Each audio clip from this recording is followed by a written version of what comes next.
कांग्रेस ने एक बार फिर मोदी सरकार पर बड़ा हमला बोला है। पार्टी ने यूक्रेन में फंसे भारतीयों की घर वापसी का मुद्दा उठाते हुए कहा है कि संकट के समय मुंह फैलाना केंद्र की नरेंद्र मोदी सरकार की आदत बन गई है। इसी को लेकर कांग्रेस प्रवक्ता रागिनी नायक से बातचीत की एवन टीवी संवाददाता ज्योति सिंह ने।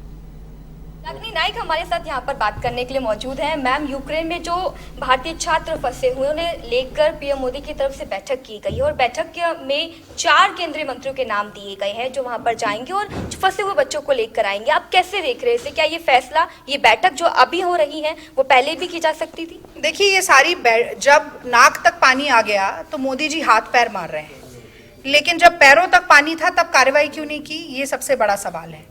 आज आप मंत्रियों को भेजें, संतरियों को भेजें, आप नौकरशाही के जरिए करें, लेकिन समस्या ये है कि वहाँ पर 20,000 छात्र फंसे हुए हैं। हर पल उनकी ज़िंदगी का एक डर के साए में बीत रहा है। उनके साथ मारपीट हो रही है, हिंसा हो रही है, खाने पीने की कोई सुध नहीं है उनके रहने की जगह नहीं है। कोई बंकर में छुपा है, कोई बेसमेंट में छुपा है। जो बॉर्डर पर खड़े हैं उनको धकेल कर, मार कर, पीट कर, गन शॉट फायर करके दूसरे बॉर्डर पर भेजा जा रहा है जो सैकड़ों किलोमीटर की दूरी पर है। तो ये परिस्थितियाँ आज उत्पन्न क्यों हुई, इसका जवाब तो मोदी सरकार को देना पड़ेगा। आज मणिपुर का चुनाव हो गया, मणिपुर के लिए वोट अपील कर रहे थे, एक आश्वासन का संदेश मोदी जी ने नहीं दिया। सुबह से उनका ट्विटर अकाउंट चेक करिए, केवल चुनावी भाषण है, केवल गाल बजाना है, केवल वोट की अपील है।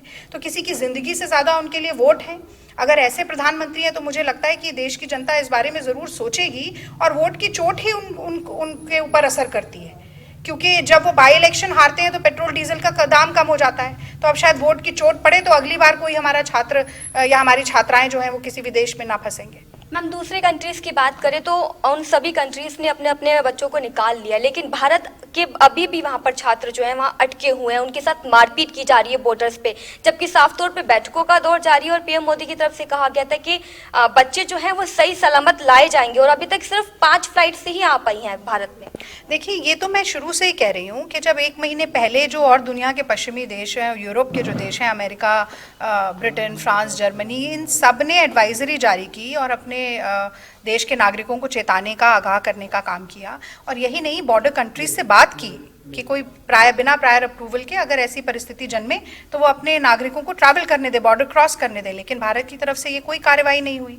और भारत के विदेश मंत्रालय ने तो इतना भी सुनिश्चित नहीं किया, मोदी जी ने इतना भी सुनिश्चित नहीं किया कि मुफ्त में यातायात का साधन दे सकें। और जिन बच्चों को बैंक में पैसा नहीं है और बैंक बंद पड़े हुए हैं, वो भी आज 70,000 रुपये तो फ्लाइट की टिकट देने की बात हो रही थी और सैकड़ों यूरो वसूले जा रहे हैं बस के लिए। तो ऐसे आपदा में अवसर खोजने वाले प्रधानमंत्री और भारत की सरकार अगर होगी तो बच्चे कैसे सुरक्षित आ पाएंगे? एक आखिरी सवाल लेना चाहूंगी, कांग्रेस पार्टी का इस पूरे मसले पे क्या स्टैंड होगा? सब देखिए, शुद्ध रूप से 2 बातें हैं। एक तो ये कि इवैक्यूएशन प्लान साझा करें और दूसरी बात यह है कि किसी भी तरीके से हर संभव कोशिश करके अपने बच्चों को सुरक्षित रूप से वापस लेकर आएं। धन्यवाद हमसे बातचीत करने के लिए। तो कांग्रेस प्रवक्ता रागिनी नायक हमारे साथ यहाँ पर बात करने के लिए जुड़ी हुई थी। कैमरा पर्सन विकास के साथ ज्योति सिंह, एवन टीवी, दिल्ली।